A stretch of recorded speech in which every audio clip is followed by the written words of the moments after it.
Hello everybody and welcome to a new build, and as you can see this is going to be a Moth 40 biplane.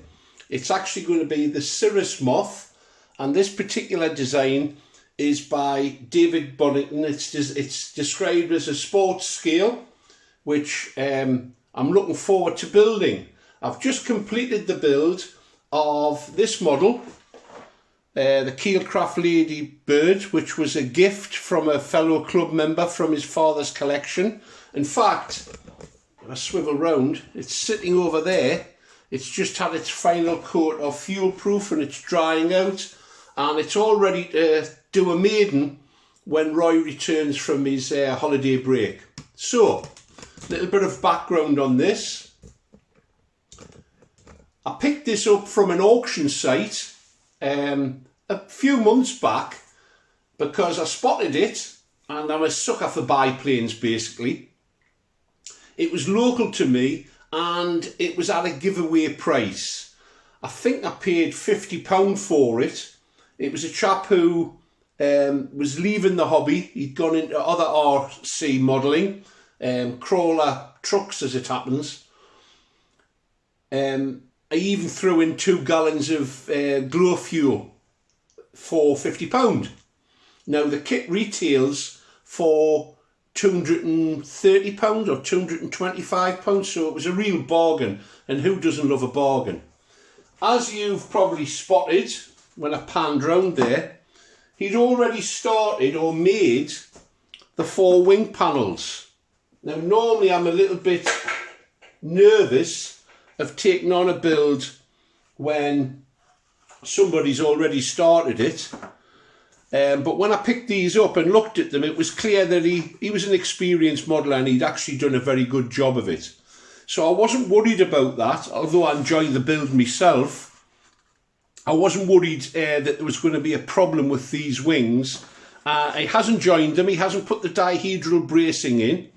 Something that's odd actually is he hasn't cut out or allowed for the dihedral bracing. It's not a big deal. That's something I can do later on. In fact, I'm going to leave the wings like this because in storage they're not taking any space up. They haven't been sanded, so if they get the odd knock, that'll sand out. They're going to go to one side, and I'm going to actually start the fuselage build. Now, a confession, first of all, I already have one of these models. I picked it up at a swap meet, all ready to go. It has a Sato 30 engine in it. It was one of the most entertaining maidens I'd ever done with the model. It was so out of trim, it was scary. I think I was holding full left in and it was still drifting to the right. Well, it might have been the other way around. It's a really entertaining video. I'll try and put a link to it in the description. I've trimmed it out now. It's got massive through on the ailerons to achieve that. I think there's a twist in the wing, but it flies really, really well, and it flies on a smaller engine than it calls for. And the reason for that is I think that David Boddington's designs, he tends to build light, and it's not a heavy plane. It's generally, I would say, with a 30, strictly a calm weather model. But I have a 48, here we go, an OS Surpass that's brand new out of the box. This is going to power the model, and that'll give a little bit of extra oomph when it comes to flying. It'll mean that I don't have to just wait for absolute calm to take it out onto the strip. So that's going to power the model. This morning, before I started this video, I took the plan out and I've ironed it. I used to do this as a kid, it got me quite excited. It's all on one sheet. Very straightforward design, a really clever way that the struts are attached to the wings. Obviously I'm aware of that because I have the other model. We'll talk about that when I get to that stage of the build. I'm going to start with the fuselage. I'm going to start that build next week, and that'll be the beginning of the build series. Nice design.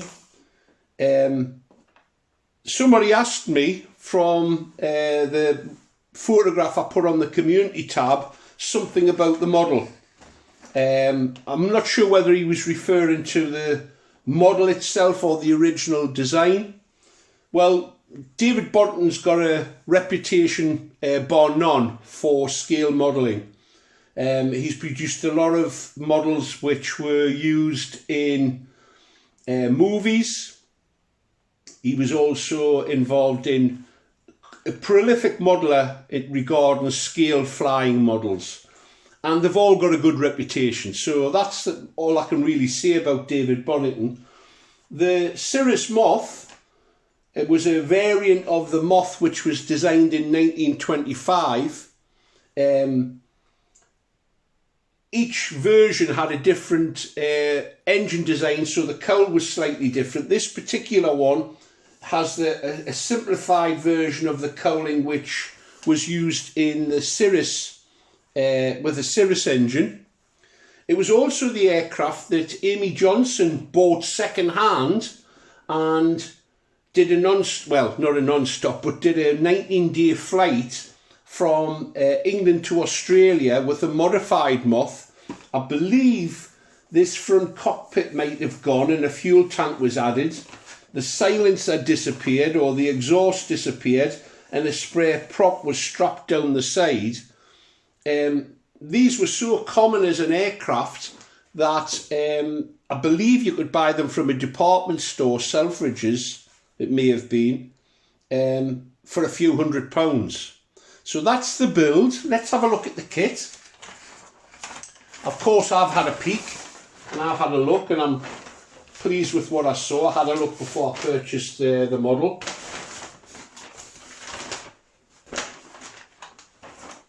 So here we have it.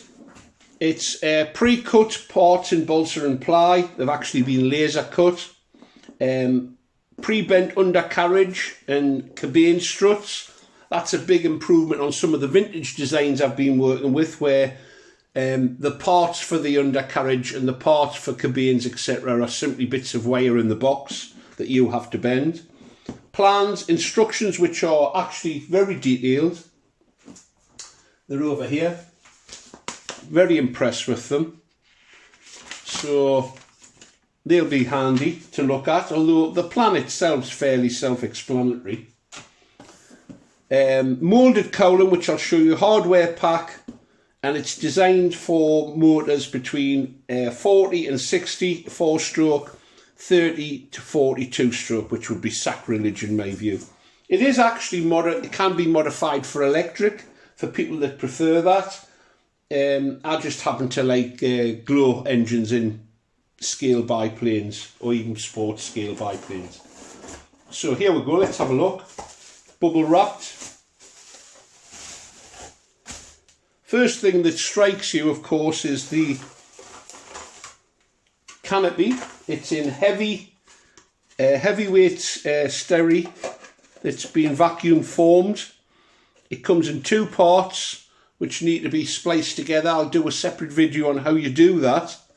That's a nice base to add some additional scale detail, and I'll show you how I'm going to finish that for anybody that's a little bit worried about how you would glue these together and how you would actually make a strong cowl. I can show you how I would do it and how I've done it in the past.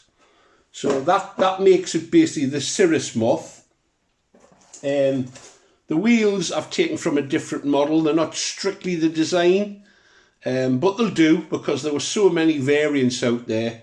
And that's the other thing, I haven't decided on a colour scheme yet. There were so many of them in private ownership that there's a massive choice. The model that I've got is from the Shuttleworth collection, I believe. It's all white with blue markings. Very nice model, as I say, once I've got over the initial shock of trimming it out. Here's another little bit of a blister. These were the covers to go on the wheel, which I won't be using unless I get that particular type of wheel, but it's a nice touch. Here's the the metalwork that was mentioned, and it's really nice to see it bent up and ready to go. That'll make for a much easier life. And some of the parts, they're all numbered, and that's where the instructions are very useful, although they're shown on the plan. If you work logically through the instructions, it's fairly straightforward what the sequence of gluing them together. They've all been laser cut, and they seem to be clean with a little gap to hold them together, which you would cut through. And the plywood, which looks to be good quality actually. It feels good quality. These parts for the bulkheads, that'll be the first task to take these out. There's no cleaning up to do as such. These are the hardwood parts, which is made, not sure what that is, what type of wood it is, but they are the struts and parts for the undercarriage and the cabane, I believe. The dihedral braces, which haven't been added yet, of course, they'll be put to one side. Fuel tank, you're not going anywhere without one of those. Hardware. The only part of the wing other than the dihedral to complete is the centre section for the lower wing. The design calls for one servo and a push rod and bell cranks for the ailerons. I'll not be doing that. I'll be going with 2 separate servos. I think it gives for better tuning of the setup and allows a little bit more freedom in getting a nice trim without any slop. So I'll be going for 2 separate servos, and that'll need some modification of the wings. More parts, which at the moment are just fairly meaningless without looking at the instructions. Hardware kit. More hardware. More hardware. That's for making the strut arrangement, which is quite ingenious. Cause I know this because I've got it on the other model, and I'll show you how David Boddington solved the issue of putting together the wings when we get to that stage, and it's really very clever. Now there's cable in here, and the reason there's cable is that for the rudder it goes for a pull-pull system, and with visible cabling going on the outside, which is going to look really neat. I haven't got that on the model that I purchased completed, and I would like to include that. And there's the turnbuckles for the ends. So that's something I'm going to set up. And of course, you have to consider when you're turning the rotation into a linear movement that you're going to get some slack in the system. And there's a couple of ways of getting around that. One is the position of the pivot point and the holes for the horn. That's one way around it. The other way is by use of a spring. I'm not sure what I'm going to go for. Perhaps the spring method, and that'll be an interesting video in its own right.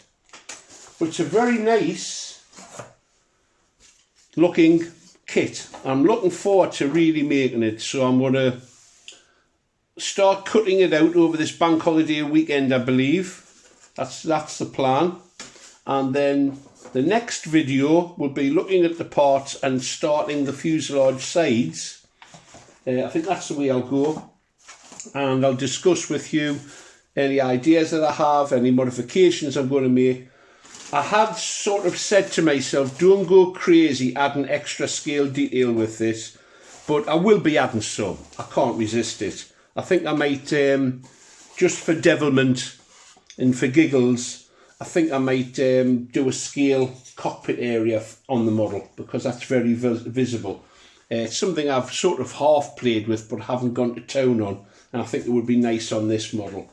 Other than that, I'm going to build it as per the kit, simply because, you know, the man that designed it is far more experienced than I am at building and flying, and the model flies really well, even when it's been badly built, because the other one that I have was obviously badly built. I think the twist in the wing resulted in the out of trim characteristics. But once that's sorted, it's a light model, it responds beautifully in the air, and I'm really looking forward to getting my teeth back into some balsa dust. So thanks for watching. If you want to see the continuing journey of this, please consider subscribing if you haven't already done so. And if you enjoy the videos, please give me a thumbs up. And as long as I can do the technical things, I'll put a link to the maiden flight of the other David Boddington moth that I have. I think you'll find that quite entertaining. Bye for now.